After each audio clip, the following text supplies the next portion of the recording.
जो न्यूमेरिकल है, copper sulphate के विलयन में कितने एम्पियर की धारा है?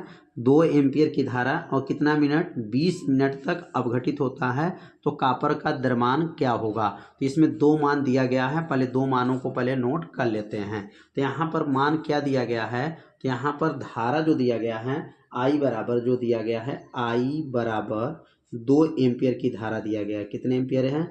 2 एम्पियर की धारा दिया गया है। और टाइम जो दिया गया है, टी बराबर इसमें दिया गया है कितना मिनट है?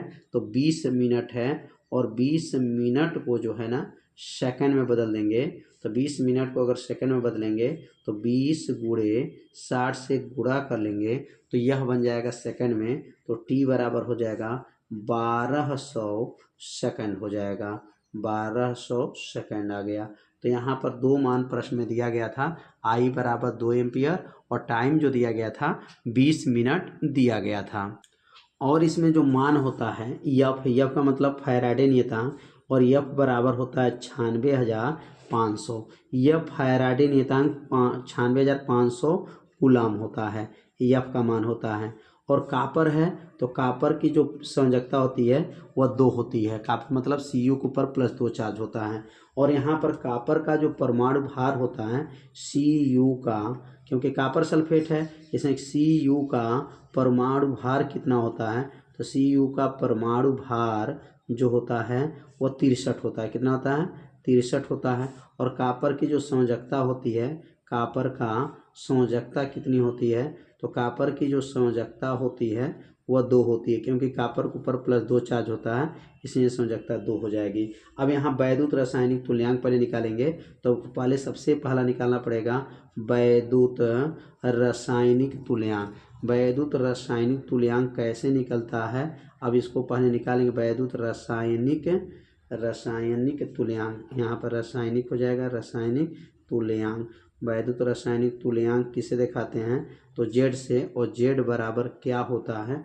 तो जेड बराबर होता है परमाणु भार बटा परमाणु भार बटा संयोजकता गुणे होता है 96,500। यहाँ लिखेंगे 96,000 गुणे क्या हो जाएगा? 96,500। ये किसका मान है? तो जेड का मान निकलेगा। और जेड का नाम क्या है? वैद्युत रासायनिक तुल्यांक। अब यहाँ परमाणु भार कितना है? तो परमाणु भार इसमें दिया गया 63 है, संयोजकता 2 है, और यहाँ पर बल जो दिया गया फैराडे नियतांक वाला जो आपको आवेश दिया गया है 96,500 दिया गया है। 96,500 ये किसका मान निकल गया? जेड का। अब यहाँ पर इसका गुणा भाग करने की जरूरत नहीं है, अब आगे इसको हल किया जाएगा। अब इसमें पूछा गया द्रव्यमान यम बराबर प्रश्नवाचक है, और यम का सूत्र क्या होगा? तो अब यम का सूत्र बताया गया फैराडे का प्रथम नियम से। यम बराबर होता है जेड क्यू होता है, ये फैराडे का प्रथम नियम है। और क्यू को अगर बदल देंगे तो यम बराबर हो जाएगा जेड, और क्यू को बदलेंगे तो क्यू बराबर क्या होता है?